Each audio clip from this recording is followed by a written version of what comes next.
our little go live is going to come up in a minute or two, and I think it I has yeah, already. I sees it. Do you see it? Do you I see it? do. I Awesome, sees it. awesome, awesome, awesome. Well, ladies, I hope that you have had a wonderful week. Actually, a wonderful 2 weeks because we had a replay last week. Did you have a good holiday last week? Yeah, it was restful. Yes. Restful, restful. Did you Yes. enjoy? You enjoy being off, Ruth? Yes, I did nothing. I promise you. I've been watching my step count because my toe, so it's been going up and up. That day, I think I did maybe like Good. 2,000 steps. I might have walked to the bathroom a couple times. That was about it. So it was a great day. I've got to get back on the grind or the path or whatever you want to call it because I Hmm. really slowed down with my activity. I'll put it that way with my activity. But we're going to talk a little bit about that in weekend review when we come in. Victoria, I got you down to go first. Okay.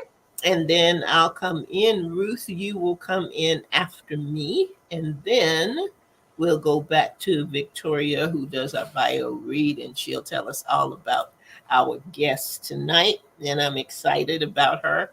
And just seeing her for a few minutes, I know this is going to be a good chance to chat. She's got a wonderful book, and it's going to be good. It's just going to be good. At least that's what I'm feeling. Well, they say that's what I'm feeling in my shanana. Well, Okay. All let's right. make that happen then. How about that? That it is going to be good, good, good. So I think we got our lineup straight. I think we've got everything that we need to have. You guys good? Because I'm ready to go. Good. Yes. To go. I'm Let's get started. Okay. all ready. All right, everybody. Well, Alan, Time you to roll that beautiful bean flag. Whoa.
good evening, good evening, good evening, everyone, and welcome to Authors Up, which is our favorite place to be on Sunday evenings at 7 p.m. So is. And I am here with two delightful ladies. I think I feel like I'm in the wrong place. I don't usually end up in this corner of the screen. No, no, I don't know what happened. I don't know how it picks it, but I this don't is where know either, but Oh, oh, here we go. Thank you. surprise. need a Okay. We had a warning genie. next We had a time. genie We all moment. right. We had a genie moment. We blinked You know, and it happened. there it is. There it is. Uh, Well, I tell you what, it's good to be here. We've had a holiday since we were last together. Lots of different things going on all the time with your host. Ruth, how have you been doing? You been doing good? Yeah, I've been doing good. Been busy. All right, all right. And Miss Victoria, Queen Victoria, how have you been doing? Queen is okay The tonight. queen is okay. All right, very good. Well, we're going to let the queen start tonight. So, why don't you tell us a little bit about your weekend review? Hey there, Pastor Lear. Good evening. Hey, glad to have you in the house tonight. And I see Linda Cooks has popped in as well. Everybody. Good evening to you two ladies, and we'll see who else joins us tonight. But Victoria, come on, tell us about your weekend review. Tell us It's about what's been going on in the Queen's world. it's been interesting. It's been quite interesting.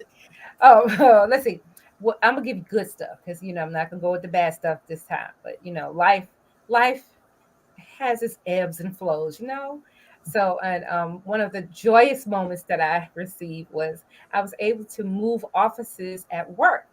Um, I have been in literally a closet. It was a closet that they cleaned out and made an office, and it still got a closet behind me.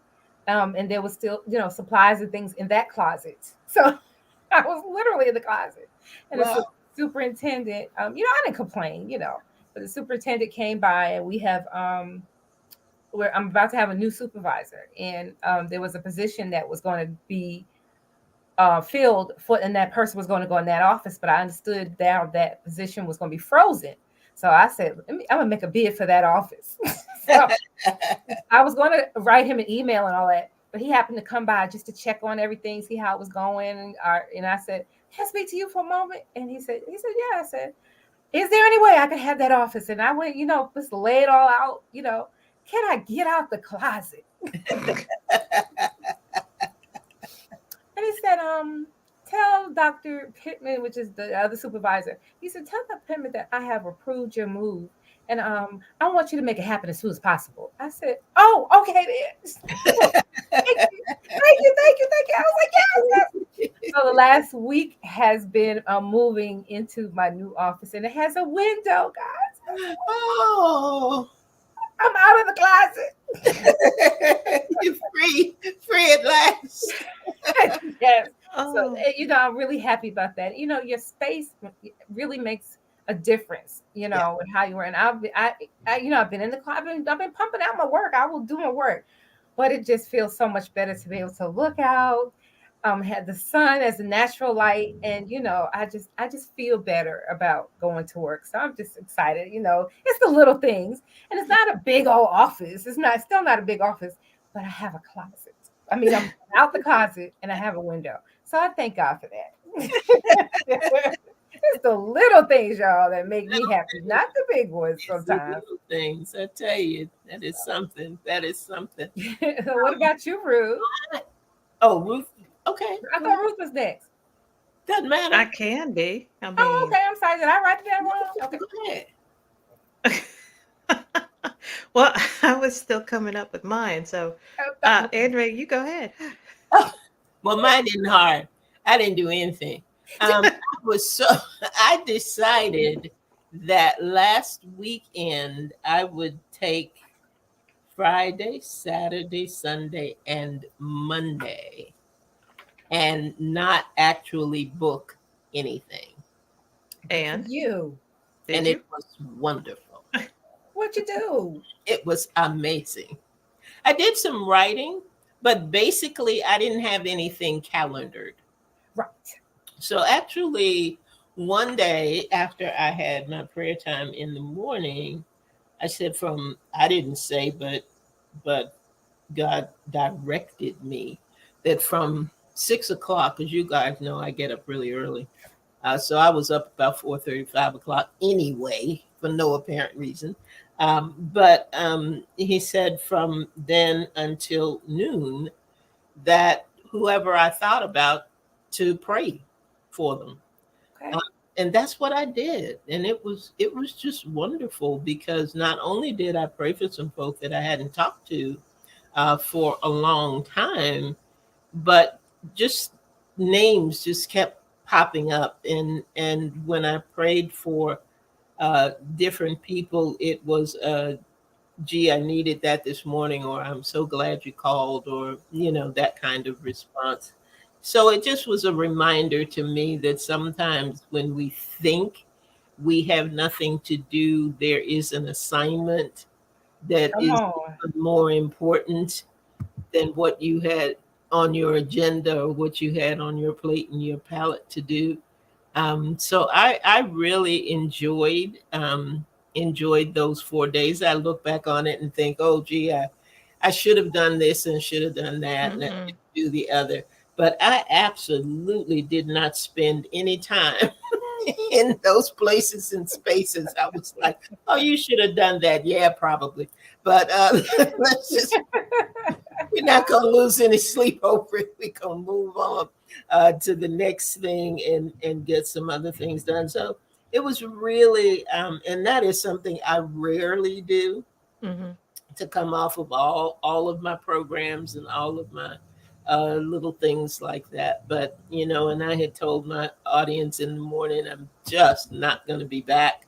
I'm going to take this time, really just take this time, and be led by whatever he tells me to do. If he tells me to just sit in the chair, that's what I'm going to do. And I just enjoyed those days and enjoyed Good. time. And one thing I will say, I listen to you all, and if I thank God for anything, it's retirement. I am so glad that I don't have to ask anybody about office space and rooms and time off and all that. The I'm counting. I'm counting my years now. I'm counting. interesting thing is I am busier probably than I Then was when you're when I working, was working, but it is all by my design. right? And I really enjoyed that. I enjoyed that so much. So it was a good time for me. I see Nikayetta has popped into. Hello, Nikayetta. Good to have you in the house this evening as well.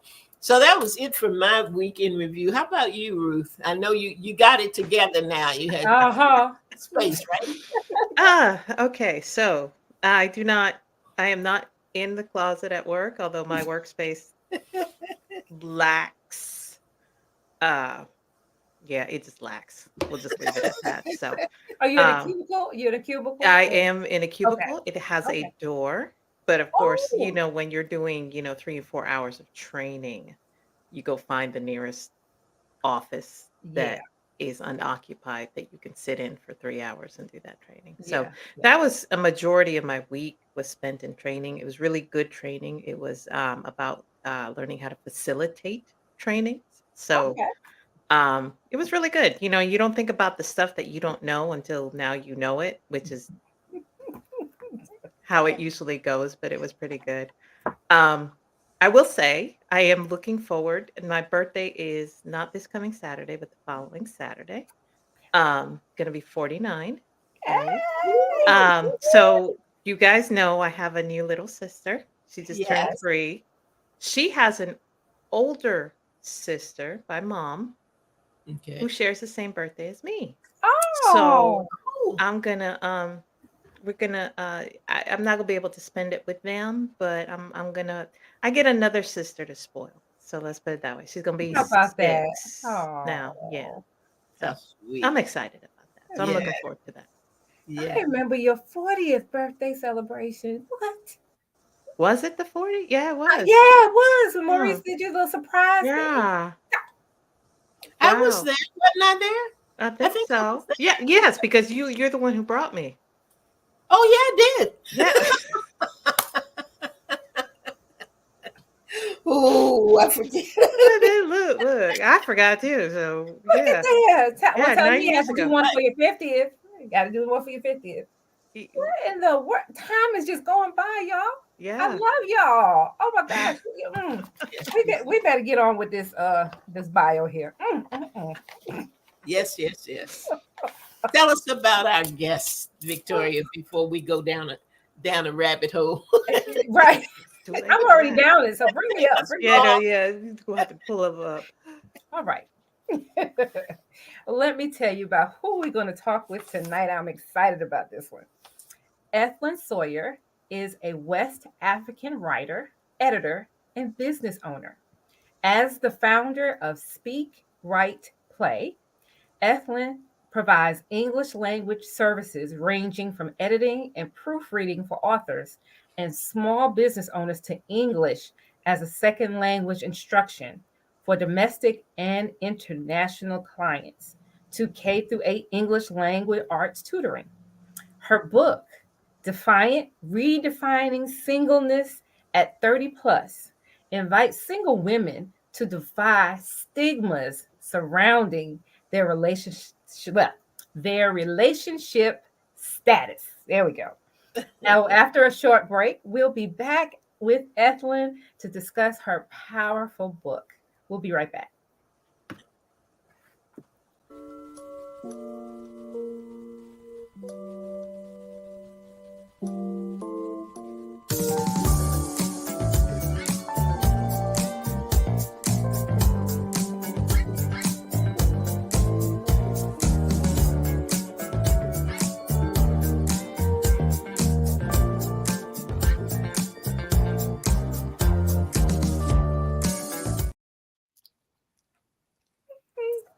Hi. Okay, we're back. That was a little abrupt. That is all right. Welcome, Ethelyn.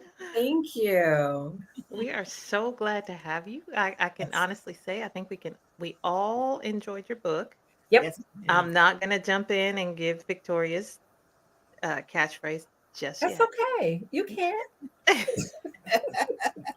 Well, I have some questions. I don't want to, Yeah. jump into anybody's lines. So, but I will start. I'm going to read some excerpts from your book. They're really short ones, but I think, we'll start with the first one, and then I want you invite you to tell us about your book. You said Okay. society will tell you that you need a spouse to be happy and live a fulfilled life, but that is far from the truth. All you need to be is in the will of God. Amen. Thank And I you. think that about says it concisely and just perfectly. But go ahead and tell us about your book. So Defiant, redefining singleness at 30 plus. It started off as a series of letters that I wrote leading up to my 30th birthday. And I wrote them to my unborn daughter in the event that she was creeping along and, was approaching her 30th birthday and was still single. And I didn't, I look at the way society is now and women this, women that, and, all these gender roles and things that are happening. And I didn't want her to grow up thinking that she was weird or strange. There was something wrong with her because she wasn't married if she was approaching 30, because 30 seems to be that number, right? And so I wrote it just to chronicle my experience leading up to my 30th birthday. And it's like, yeah, I'm 30 and single. However, and it's the however that I really wanted to highlight in this book. Okay. And I think you did a great job doing that. Thank Let's talk about 30, because and here's another excerpt that I love. It doesn't okay, being 30 and single doesn't seem quite like the scary monster I thought it was. I literally feared reaching this day because I thought everything about my life would change. Once I turned 30, I imagined my skin would start becoming wrinkly, my ability to hang with my younger friends would become almost non-existent, and a new level of maturity would automatically kick in. So I had to laugh when I read that because I thought, you know, obviously I'm gonna be 49. We're a little older than 30 here. So I do remember that number just being the magic number, and you just don't know what to expect after that. Um, just what brought on, what was your experience prior to that? One of my other questions, and I think it kind of goes with this, were these stigmas that you came across, were they geared towards third culture kids, like you mentioned, certain demographics? Do you think it is society across the board? Where is this mentality coming from? So I'll say growing up, and even in my college years, throughout my college years and early young adult years, I never really paid attention much to relationships. I was focused on other things in life. So I'm living my life, I'm enjoying myself. And it was almost as if one day I woke up and it was like, oh, I'm about to be 30. I don't have a ring. I don't have a man, like I have all these other things, but this is the one thing that I desired, that I really wanted. And so my parents didn't pressure me. They weren't, making any overt comments, but the comments were starting to come. And so it was almost like, we're not rushing you to get married, but we would like some grandchildren, right? And it wasn't all the time because I lived away in a different state from my family. But, starting to hear these things, and I'd go to a church. I used to go to a church, and occasionally I visited, and the older women in the church, would say, are you seeing anyone? What's going on? Should we be planning? Should I be getting my suit ready, my dress ready, my ankara ready? Those sorts of comments were starting to be made vocally. And so I think it was just a combination of a lot of different things that made me really stop and think, oh, it's coming, and I'm not where the world says I should be. Yeah. Mm-hmm. All right. Well, I think you did a great job capturing all of that. I will say, culturally speaking, my I'm Latina and I was raised to become a housewife, raised Wow. a mother. So it was never a question. We're all, me and my sisters, the older ones, we're married, um, have kids, and we got started young. And there was a point in your book where you talked about, the benefits of being single. Could you talk to that? I was able to do so many things. I didn't have to worry. At one point, I picked up and I just moved across country. It because I had the ability to. There was nothing really hindering me or preventing me. And my father was really concerned because I'd never been that far away from him before. He would have to get on a plane to come see me. But I wouldn't have been able to do that if I was attached, if I had a husband, if I had children. I could have done it. Perhaps we could have made it work, but there were so many other factors I would have had to consider. And so I loved the freedom. I love still the freedom that I have in being a single woman, in being able to come and go as I please, in being able to learn a new skill. And I wouldn't trade that. I really value that because I bring so much to the table now. It's a little bit daunting, I think, for some men. But it's okay. If you can't handle it, it's okay. I've gotten to that point. I love that. I love that. Say that again. You bring what? You bring what? I bring so much to the table. Yeah. Oh, so at what point then did you decide, okay, this needs to be a book? I didn't.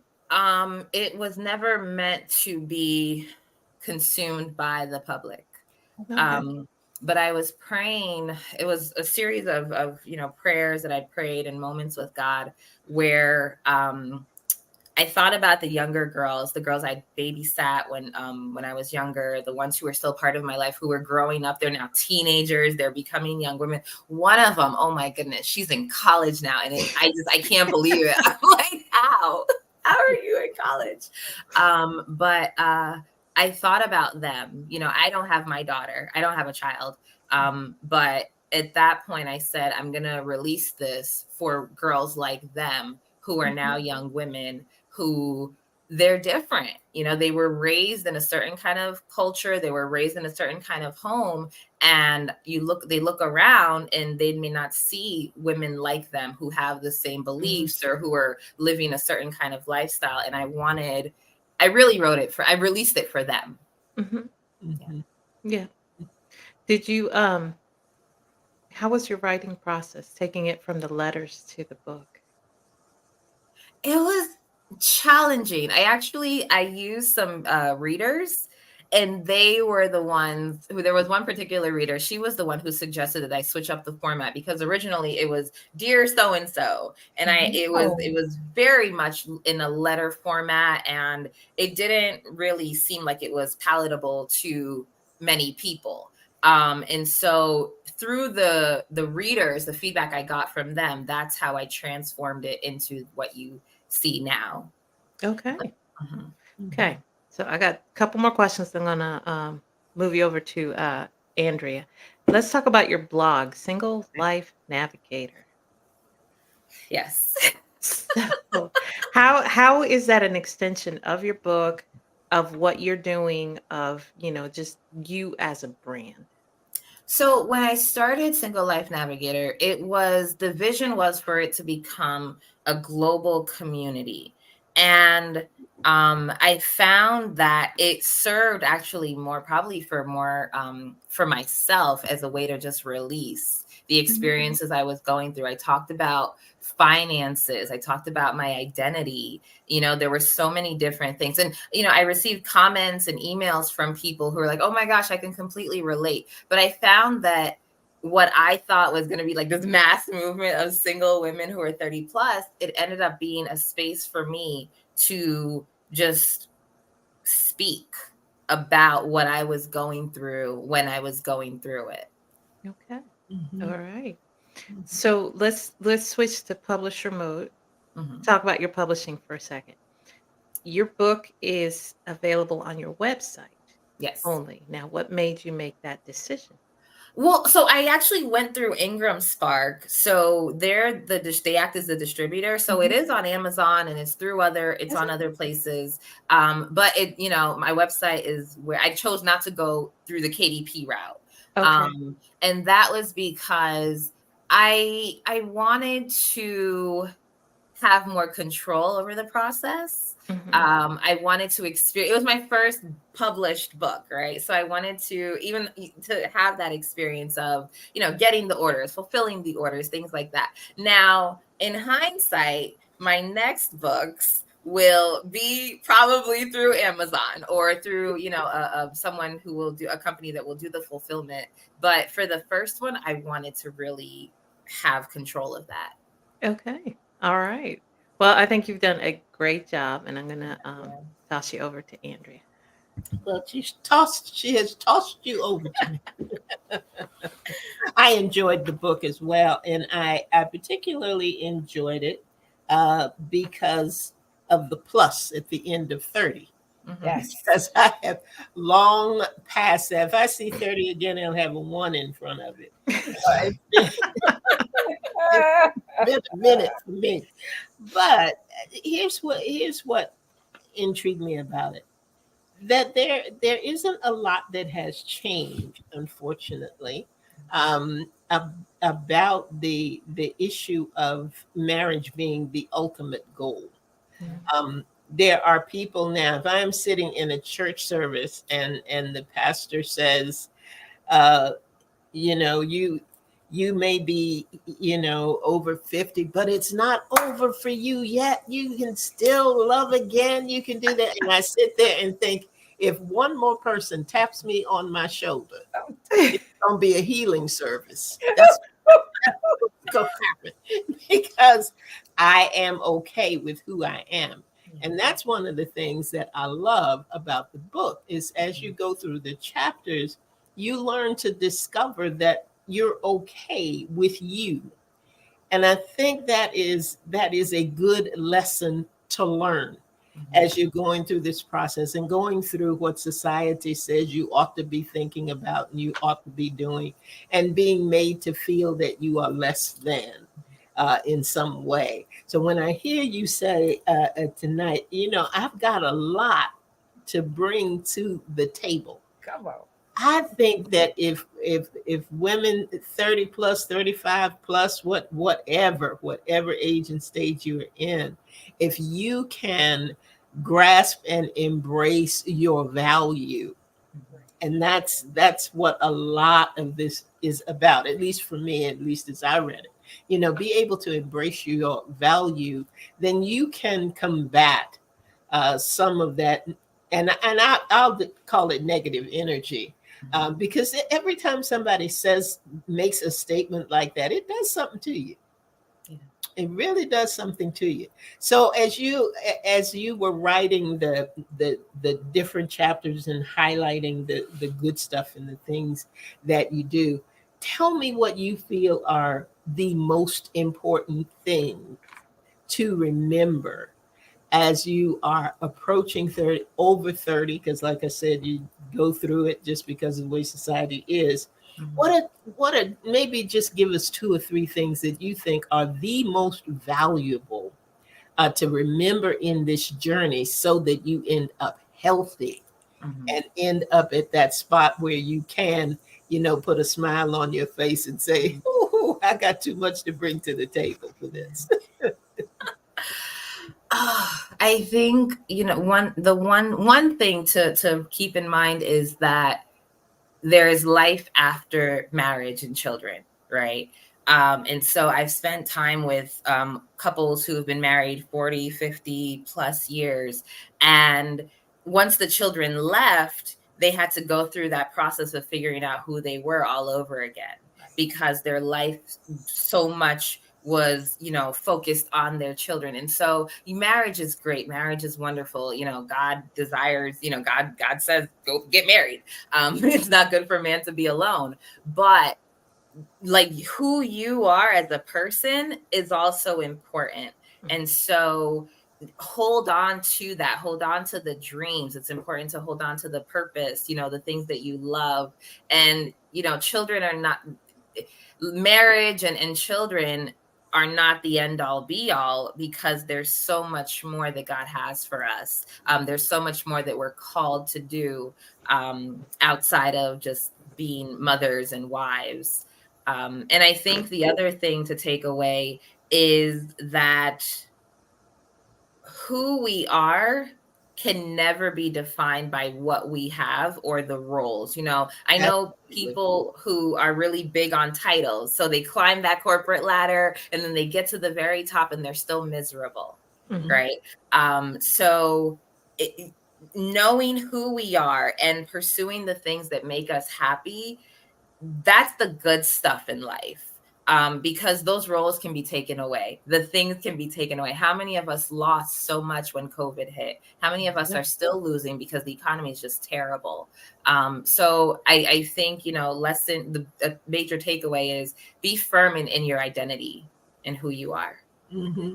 And I think that's great. And I think the other point, the point that you've made is not just with these titles and everything, but each of us is created for a purpose, for a particular purpose. Yes. And for me, I had to settle on the fact that my purpose may not have included that. Yes. You know, and people will use the word the way that they choose to use the word sometime, you know. You need to be married. Well, I don't desire to be. Well, it's not good for man to be alone. You know, and I'm like, ooh, go sit down. Leave me alone. You're getting scary. You know? So I think the things that you have in your book and the journey that you took in deciding. One of the great things about being single is options. And you have utilized your options, you know, to do some amazing things. And one of those things had to do with travel and going different places. And you said something that was just foreign and scary to me. And that was go somewhere where you don't know the language and you don't know just go blind. I had trouble going from one state to another. Come on. And not knowing anybody. You know, the thing of not knowing anybody, but to go and not know the culture or the language or anything like that. Just tell us a little bit about that experience and what that meant to you. So it was hard. It was so hard. And I think the saving grace was I had taken baby steps prior to that, where I had gone to different places where I rented a room in someone's house, or, you know, got a roommate, shared an apartment with a complete stranger. But it was challenging, but I found that it was in those moments where I was in situations and environments where I didn't know anyone, I didn't have friends or family nearby, that I really got to see what I was made of. And so you can literally stick me in any kind of place right now and I can function, you know, within maybe a couple of weeks, I can have friends. You know, I can learn and I can acclimate and be like a chameleon, you know, kind of making my way around. But it's scary in the beginning, but I think you really get to learn who you are and what you're capable of when you are in surroundings that are completely unfamiliar. Those are two valuable lessons. Thank you. I appreciate that, Ethelyn, and I appreciate the book. At any age or stage, it is worthwhile to see the things that you have pointed out as pluses and those things that have been challenges, and do it in such a real way. So I really do appreciate it and appreciate you and the read and everything you brought to it. So Victoria. Yes.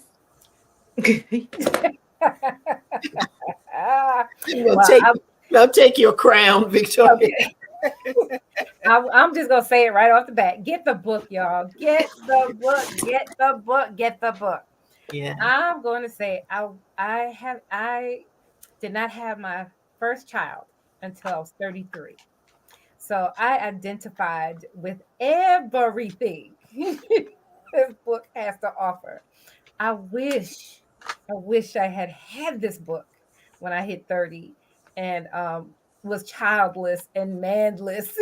And it seemed like I was made to feel like I was less than everybody. All my friends that I grew up with at least had one child, were married. Even my siblings, I was the only one in my family without a significant other or children. And I experienced some of the things that you wrote about in your book and feeling like, oh my gosh, and I'm telling you, my biological clock, I'm sure you guys heard it wherever you are. But people made you feel like this, and your book was so honest and transparent, and to me it was very touching and refreshing to read it and to hear how you felt. And because I'm telling you, it was like it's a mirror to my life. The only thing that I wish I had done differently was I didn't embrace my singleness. I didn't embrace it. I was so busy thinking because of the stigmas, and I went to a church where, you don't talk to somebody's husband, especially you're single. I kind of went through that too. They made you feel like, okay, why are you talking to so-and-so, because you're single. And I didn't get invited. I didn't get invited to the barbecue because I didn't have a spouse. I've been through that. So it's amazing. It's just amazing. Would you tell us this line right here got me. You said God blessed you with singleness. That just struck me. I was like, wow. I didn't look at it that way. So could you just talk about that? How do you feel like God blessed you with singleness? So I was growing up, I desired to get married at a young age, like 18. I was like, I'm gonna go to college, I'm gonna, meet someone, and we're just gonna have all these babies when I'm young. I'm gonna be a young mom, a young grandma, and that was like my thing. And I look back over my life, not just at my accomplishments, but at the growth. Right. I wasn't, when I wrote this book, I wasn't the same person I was when I was 18, when I was 20. Right. I had matured. I had experiences that had really shaped who I was. And so being single, having the ability to move, having the ability to learn about myself, to grow in my faith, all of those things, I stopped viewing them as negative things. They were really blessings because, like I said, there's no way I would have been able to become the woman I am at that point, the woman I was, without having not been attached to someone. Right. Mm-hmm. Right. I love that. And what I liked about the book too is that I got out of it that you definitely have God leading you all the way. Mm-hmm. And that comes out in this book and I didn't do that either. I was like, what happened? I thought I was living a God-led life, but I was more focused on what I didn't have. And I love your book. You took the story of the blind man who was given sight, and you applied that to talk about the appointed time. Can you talk about that just a little bit? Because that was really a significant story. And I saw it in a different light once I read what you wrote. That is by far one of my favorite Bible stories because, when someone is born with a defect or, with this, with that, or what have you, however we label it, we always think there's something wrong with them, right? And in the Bible, the issue was people were around him and they're like to Jesus, well, who sinned? Who messed up that this man was born this way? Like, who should we blame that he's not perfect like us? He doesn't have, he's not quote unquote normal. And it's surreal because like the Bible literally says, the word says, this happened so that God could be glorified in this moment. So nobody sinned, but he was born the way he was born so that at this appointed time, God could get the glory. And so you know, there's no sin in being single. You're single until the point when God says that you can get married, you can have a spouse, because that's the time he desires for you to do it, if that's within his will. Because you know, I'm gonna get all worked up. Come on, bring it. It's not a sin, it's not a curse. There's Right. a purpose to being single. You know, Right. Paul says that it's better for me, he's talking about himself, that I am single, because then I can focus my attention on God and the things of Yes. God. Yes. And so if we're just thinking about marriage and all of these things that the world says we should be thinking about, then we're taking our eyes off of God. God could be have all these things for us to do, all these lives to change, but I'm just sitting here like, what with me? I don't have a man. But there are so many lives you could be changing right now. But I'm still like, I need a man. You don't need a man, right? And who knows? You could meet. I'm getting worked up again. You could meet that man as you're doing that call, as you're walking out that calling, right? But if we don't shift our way of thinking and, you know, reframe it, then who knows how many opportunities we missed out on. Right. Good. That's what I'm talking about. And to be completely transparent as well, like while I said that I wish I had your book at 30, here I am, 59, finding myself single again. I am, about to be divorced. And so your book is right on time. It's right on time for me to remind myself that I am okay. I'm okay. And I have a lot to bring to the table. And my table is full, and that God has a purpose for my life. That I am complete and whole in myself. And I will definitely be referring to your book a lot. I'm telling you, right? Get the book. So, and I like that part. And so I like that it's single, whether you're divorced or never married, this book applies to you, and get the book. Would you, and you spoke about it a little bit, but would you let our listeners and our viewers know how they can get the book and how they can get in touch with you? So the book is available on my website, ethlynwrites.com. It is also available on Amazon, so you can find it there. And as far as getting in touch with me, ethlynwrites@gmail.com, Twitter, ethlynwrites, Instagram as well. All right. Could you show us the book? I asked you earlier, did you have the book? Can you just let us see the book? Yes. Defiant, redefining singleness. Yes. I like. Could you discuss the envelope? Oh, the woman in the yeah. What does that mean?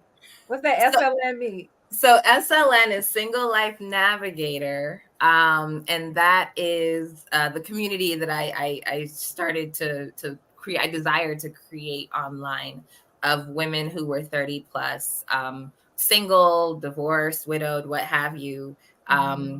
But figuring it out and realizing their purpose once again. Yes. I like that. I have to get me one of those books. I need you to design a T-shirt. I can put on, say, I'm a single life navigator. Come on. Well, I thank you so much. I thank you for writing the book. Thank you for putting your heart and your soul into it. And once again, you have proved that no one can tell the story like an author can. And you said you got all worked up. We were loving it. You were telling how you really feel, and you have a passion for this subject. So I pray that God will continue to bless you as you bless others, because this is a subject that needs to be talked about. Not everyone is going to get married. Not everyone is going to stay married. Not everyone is going to have children, but you are okay. And that's the message your book gives. You are okay. And you remind everybody to take care of their health. I'm telling you, with that chapter really spoke to me as well. So y'all get the book. I'm done. I'm done. Well, I think the important thing to remember too that just has stood out for each of us is you have something to bring to the table. You have a lot to There bring is to the table. so much, Sure. a lot to bring to the table. There's so much within each of us.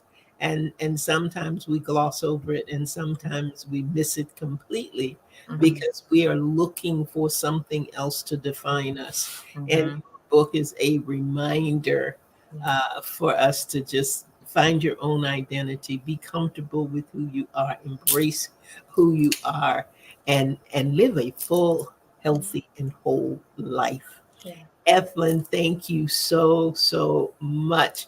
It has been a pleasure having you on tonight. Your book is well worth the read wherever you are in your journey, folks. This is a book that you will want to read. There will be moments of self-discovery in it that you will say to yourself, man, I'm glad she wrote that book because I see myself right there. Yes. That is a wonderful, wonderful place to be. So, is there any final note that you would like to leave with our listeners before we close out tonight, Ethlyn? So I've actually had to go back and reread the book myself. And the final thought is just it's a journey, right? It's a process. There will be moments when being single doesn't feel great, right? Embrace those moments. Don't run away from them. Don't shy away from them. But then don't stay in that pit, right?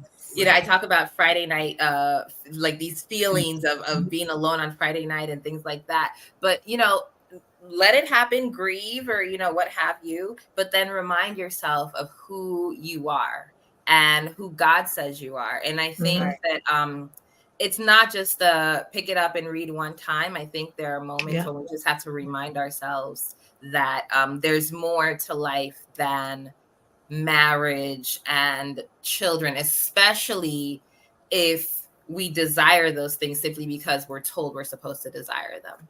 Right. Awesome. I love it. We had a couple of comments. Someone said on the Facebook, love this guest. A great interview. And so I echo that. You're absolutely lovely. And your book, get the book, y'all. Get the book. And Ruth, do you have a final comment? I know you wrap everything up in such a neat package every week. So I do. Ethlyn, thank you so much for joining us tonight. I just want to say, I just also want to thank our viewers, our listeners from wherever you are, not just on Facebook, but whether you're listening to us on SIBN, watching us, or on our podcast. Thank you for joining us. We wouldn't be here without you. But if you want to join us, if you have any comments, any questions, please email us at authorsup@gmail.com. Please follow us on social media. You can find us on Instagram, YouTube, Facebook. Just search for Authors Up Show. All right, that's it. That is it for us for tonight. I echo everything my co-host said, and Ethlyn, it has indeed been a joy to have you on, and we hope that you will come back and visit with us again. I know there's another project in there. Yeah. I forgot to ask about that. I forgot that. Oh, is there another book? It's for children, though. The children's books. All right. That's okay. Let us know what you're doing, and so that we can share it with our listeners and our viewers. Okay, guys. Well, that is it for us for tonight. Again, thank you so much for being with us. We will be here next week at 7 p.m., our favorite place to be on Sunday nights. And we hope that you will take time out of your day and join us next week as well. If you did not have an opportunity to hear all of the broadcasts, or if there's something that you that really struck your heart or your mind, and you think, gosh, I wish I I didn't grab hold of that the way that I wanted to. There's a replay of this broadcast that will air on Saturday evening at 7 p.m. So if you need to go back, or you've got a 30 plus friend who is single and who is going through some of the things that we mentioned, you think, gosh, this would be a great book for them to share and things that they would hear, please invite them to come along as well. And that is it for us for tonight. Have an absolutely amazing week, everybody. And come back here. Join us next week at 7 p.m. for another episode of Authors Up. Good night, everybody. Night, Bronson. Good night, ladies. Good night.